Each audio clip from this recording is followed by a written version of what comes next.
Okay, hello everyone. I'm Josh. This is a special Weird Ignite session here, and I have an awesome guest with me, Mr. Jamie Stark. Welcome. Thank you so much for having me. It's a pleasure to be here. I appreciate you jumping on. No sweat. We are just following up Gurdeep's session, the Skype for Business keynote, and he had some cool things to say. What we're going to do is something a little different here. I'm going to bring up Twitter and go through the pictures I took and my rapid live tweeting that I was doing. Wow. And I'll ask you questions as we go through Appreciate you spreading the word there over Twitter. You know. I happen to be on Twitter a little bit as well. Yeah, I see it once in a while. Retweet once in a while, so yeah. No. Clearly we've been busy over the last little bit. Oh yeah, a little bit. Yeah, a little bit. This has been fantastic. We've had so much going on, and Ignite is the fantastic opportunity for us to get out, tell the story, share everything that we've been working on. And so you can tell everyone on stage was just crazy excited to be able to share it with us. So, all right, so what do you got here? What are we doing? It was fun watching it on stage, too, watching the live demos, provisioning a phone number in France and calling it live, but we'll get to that in a minute. Okay. So, that was cool. That's part of the stuff I care about, yeah. So first thing here is no surprise to anybody in the world of Skype for Business at all. The Mac client, first up. So I know you guys have talked about this 1 or 2 or 10 times on your broadcast. Totally, because everybody's like, where is the freaking Mac client? And so it's about here now. Well, it's been in preview. The Mac client has been in preview. We actually, Phase 2, right? Yeah, that's right. And so we actually we had to close down the preview program because there's so much interest. Yes. So we had so many people who were just like really interested in getting the client and giving us great feedback that we had to I think we exceeded by a factor of 3 or 4 the number of participants we had originally planned for. Yeah. Well, that doesn't surprise me at all. That doesn't surprise people. And so they've said October. Yeah. So they zeroed in on a month. Yeah, totally. We're feeling great about October. Yeah, a couple weeks away here. Yeah, so absolutely. So everybody rejoice. So one important point though, we release products not based on a calendar, but based on quality. Right, and so there is still the opportunity for us to find some things that come up that we may need to address. None of that's happened. All of our telemetry looks really good. We've got the right bug glides and all the other stuff from an engineering perspective. All that feels fine. Cool. So yeah, totally feeling good about October. Clearly, when the client is available, we will have some things to say about it on the broadcast, as you mentioned. Appreciate that. This has been a popular topic. Yes, indeed it has. Is there going to be a phase 3? I thought initially there was going to be 3 phases, and with us being in phase 2 now, and then saying October, which is a couple weeks, we're right around the corner here. Is phase 3 kind of not? Phase three essentially happened, but it happened with just a smaller set of customers. It didn't hit out to the broad preview. Okay. And so yeah, we're feeling good about like the next step. Yeah. It's not. Oh, hey, here's another preview. Okay. There may be some of that at this point though. We're feeling good that we're on the glide path to just general availability. Excellent. Okay. Well, there you go. Mac enthusiasts Mac's everywhere. Coming. It's almost here. And we felt so good about it. That's how we opened the general session with Gurdeep. Yes. Like clearly we knew the folks that are there, are deeply interested in Skype for Business. Yes. Very popular topic. And so we just wanted to make sure that was very clear right off the bat that no, we're here, we're doing good, check it out. And it's not forgetting about it, it's right there. And the fact that it's taken a lot of the kind of design work that we've been doing over the last 18 months or so, and integrating it into that client, it now, in a lot of ways, from a design perspective and usability perspective, it is the most sophisticated client. Yeah. It's not kind of second tier to Windows. Like it is a very, very sophisticated. Is that actually your show that? Yeah. So that's totally. So and it's a good looking client. It looks great. It looks. Designers of Microsoft take note. Yeah, absolutely. Got some props here. It looks very good. So we jumped up here to a quick little demo here of all 4 people on there. So that it's looking nice. So we got 3 of my colleagues there.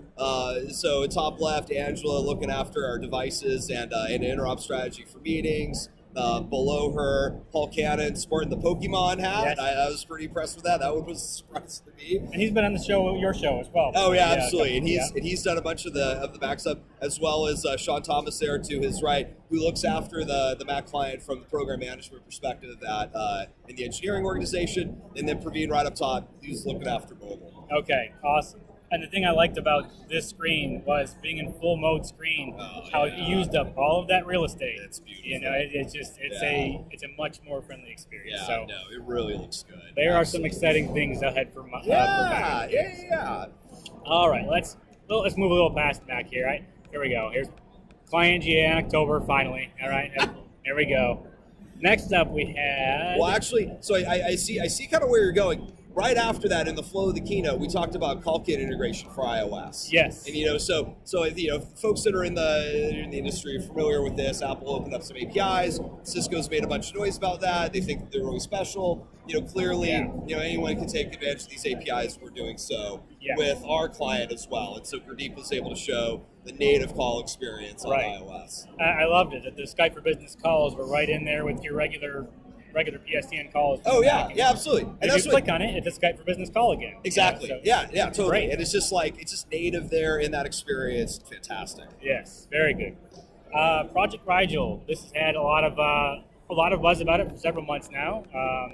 And this is one that I think has a lot of cool applications, and it's very slick to see it up here in the Skype for Business booth. And absolutely. So if you happen to be here at Ignite, I don't know when you publish, but if you happen to be here at Ignite, you can come and see it. You can go and check it out. And then for those of you that aren't, and for the folks that are here, you have an opportunity to win one as well. Yes, so that is pretty cool. That's awesome. Actually, I should say you have an opportunity to win one of 5. So don't think that we're just giving away one. We've got a bunch of these. There you go, spread 5 the love. Yeah, absolutely. Now, one question I had, because I wasn't aware, and I don't know if everybody else is fully aware of it. Do you have like a very short Project Rigel for Dummies description of this system that is just kind of? I think most people get the general idea, but even watching the session today, I learned a little bit new about it. Yeah. And seeing the different smart docks and different ones that you can get, because a lot of people initially had questions about, what is this tablet going to look like exactly?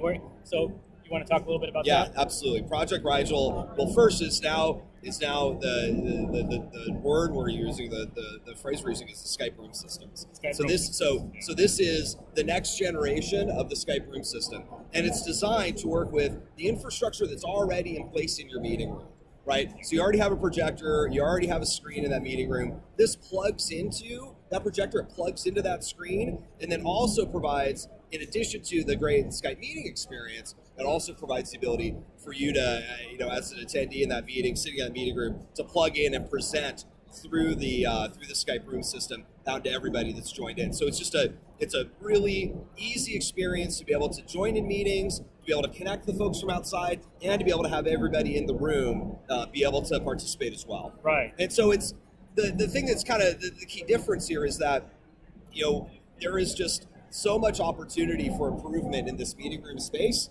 Yet we want to do so without having you to tear out all the walls, without having you to go and kind of remodel your whole office in order to take advantage of it. This can drop right in, plug it in, get it up and running, and this is fantastic. That's a Skype experience right there. Executives are all about utilizing current investments that are, and they're expensive investments. They're in place. Absolutely, no question. And this is the Logitech Smart Dock we're looking at here. Yep. There is also a Polycom over there, a Crestron. Yep, that's right. Those are our three. Those are our 3 partners: Crestron, Poly, and Logitech. Yeah. Now the question I had around them that I don't remember if he addressed or not. I might have been in the middle of a tweet doing this, but can you mix and match? If you were to have a Polycom tablet, could you have Cisco video equipment or other video equipment on there and mix and match just fine? Yeah, absolutely. Okay. And in fact, that was the next announcement that we made in the keynote, was all about the video interoperability service. Yes. That's actually software coming from Polycom. But what's different is that instead of running this on premises, as you're kind of familiar with today with video interop equipment, now this is running up in Azure. And not only is it available in the cloud, but it's just super easy to be able to add that into your Office 365 deployment. And so just like today, where I create a Skype meeting, and if I have PSTN conferencing configured, it inserts the PSTN conferencing dial-in information. Right. If I have the Polycom interop service configured, it'll insert in the interop information. So that way, when I go to my Cisco VTC, I dial the number, Polycom software answers it, brings you right into that Skype meeting. That's awesome. And no, so both Beautiful. the user experience and the admin experience, we've been really thoughtful about, and it's just fantastic. It is. This is still a Logitech here, but some of the other. Yep. On the Skype room system side. Yeah, no. So we really understood that we had to solve kind of both. What's the great Skype experience that can be in the room, and then for the cases where you already have some existing infrastructure you want to leverage, to be able to bring that into Skype meetings as well. And actually, that was the subject of our not last broadcast, but the one before. We talked all about the Polycom interop experience. We had Adam from Pall on, great guy, and he was able to kind of talk through that with us. Yeah, it was a good Yep, episode. there we go. So. Introducing Polycom Real Connect Video Interop. Yeah, Office 365. And now, is this GA now, or is this going to be coming shortly? Coming shortly by the end of the year. Yep. Okay, all right, there you go. At the end of the year. And it is shaping up quite nicely and looks beautiful on demo here. Oh yeah, no, totally. And so with the demo, Poly actually had not only a Cisco endpoint, but they had one of their real presence telepresence systems in there as well. In the bottom panoramic video, normally, for folks who are familiar with Link and Skype, that would come from a roundtable style device. Right. This is actually they're taking that same video pane and they're putting in a telepresence view into that, which is just it's slick. It is very slick. And very, so very if you cool. weren't here or didn't get to see the session on live stream, I'm sure it's going to be available. Yeah, absolutely. No.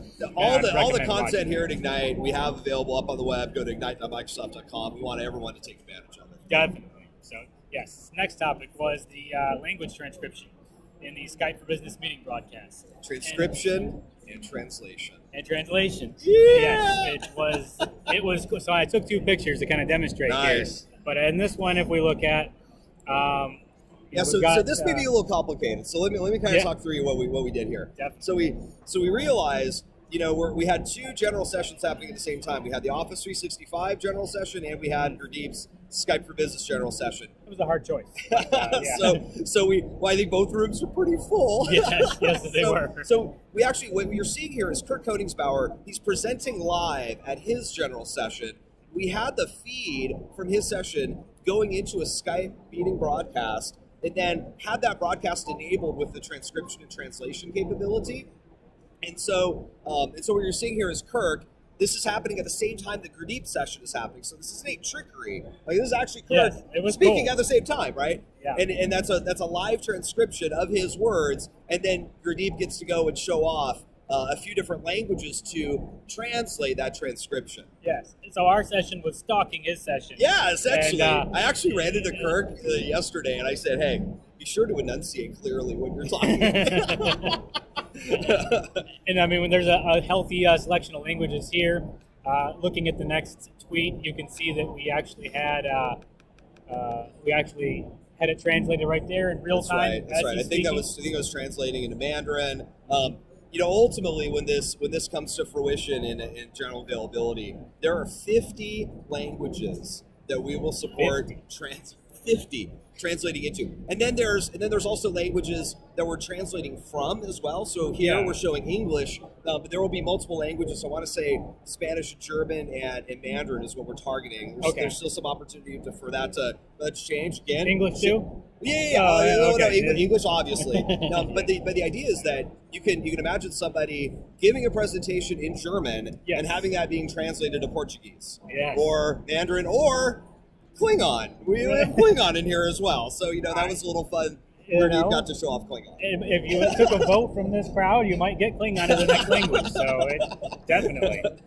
It was very slick. Watching it all happen in real time, they did a great job. This is one of those features that just really showcases the power of Microsoft's cloud services. The fact that these are capabilities that you couldn't possibly imagine operating them on premises because of the scale and the resources and requirements necessary. The computing power. Totally. Yeah, exactly. We have this Slack in Azure. Might as well take advantage of it. And as Office 365 is catching up and feature parity on the enterprise voice side of things, at the same time we're seeing all these other options that you can't get on-prem, and it just sweetens the deal of why hybrid is such a desirable position to be in right now. Absolutely. Everybody out there that's running Skype for Business Server, you can take advantage of Skype meeting broadcast by configuring hybrid. That's right. Yes. All right, so speaking of voice, yes, there's speaking some voice things too. We're not done. Yes, we are not done. This was cool. I didn't know this was coming out. So very cool stats right here. But you can see PSTN conferencing is currently in 90 countries. Right. 90 countries and 400 plus cities. Now, when we're saying cities, we're talking about the locale for the phone numbers. Yeah, exactly. Exactly. So the idea is that you can go into your Office 365 tenant when you're configuring PSTN conferencing. Then we automatically assign you some dedicated dial-in numbers. And then you can search and acquire additional dedicated dial-in numbers and additional shared dial-in numbers as well across all these different cities. So, so a bunch of cities in the U.S., a bunch of cities in Canada, et cetera. Right. Yeah. And so that's great because that's constantly expanding. Totally. PSTN calling, there's a whole lot of politics and other stuff that goes into launching PSTN calling in other countries. And that's why some people might be wondering why are we only at 4 countries for PSTN calling, but 90? There's a lot more that goes into PSTN calling. Yeah, so absolutely. No, clearly. It's a regulated service in every country we're going into. There's tax implications. The regulatory environment is very stringent for obvious reasons, for emergency services and so forth. Right. And so that's why, obviously we're prosecuting lots and lots of countries, but we need to get to a point with all the regulators to make sure that we're in the right space. And so we've been able to do that with France and Spain. Unfortunately, one of the most frequently asked questions I get is, well, when is country X coming? Yeah, I'm sure. And know that we are working on country X. But understand, it is a long process to get to the point for preview. And now you can sign up. You can sign up for preview of France and Spain. SkypePreview.com. Absolutely, SkypePreview.com. They had the website flip live about 5 minutes before Gurdeep went on stage, and absolutely. And so a little challenge for the folks that are interested in France and Spanish calling. The UK, when we did preview, had about 1 million minutes that we went through the preview program. I know France and Spain could beat that. Yeah, absolutely. There you go. France and Spain, you hear that? There's a challenge. Okay. Let's exercise this software. Let's get it solid, and then we'll get out the door. And UK is now fully GA. Yeah, absolutely. So we've got US, UK, and Puerto Rico. Puerto Rico calling. Someone called me out on that before, and I'm like, it's not its own country, so I didn't. Again, there's a lot of geopolitics that are involved in PSTN calling. It's crazy.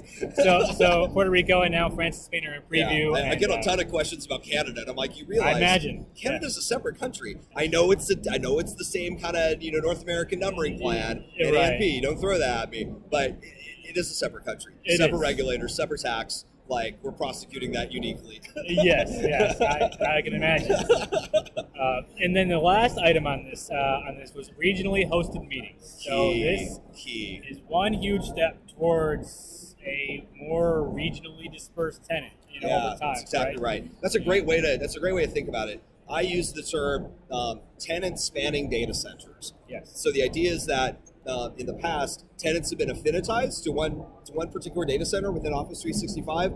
Now we have the facility to be able to have those tenants spanning across multiple data centers. Yes. And so for the global multinationals that are here at Ignite and all around the world, this is absolutely right up your alley. So the folks that are hosted in Europe, or the folks that exist in Europe, they can have their meetings and their presence, everything else, operating out of European data centers. We also support this for a lot of we term internally go local data centers. So Canada has a data center that's located in Canada. I think Japan and India, they have local data centers. Right. Same concept here as well. Yeah. So it works just kind of for our big Office 365 clients and for the ones that are located within a given country.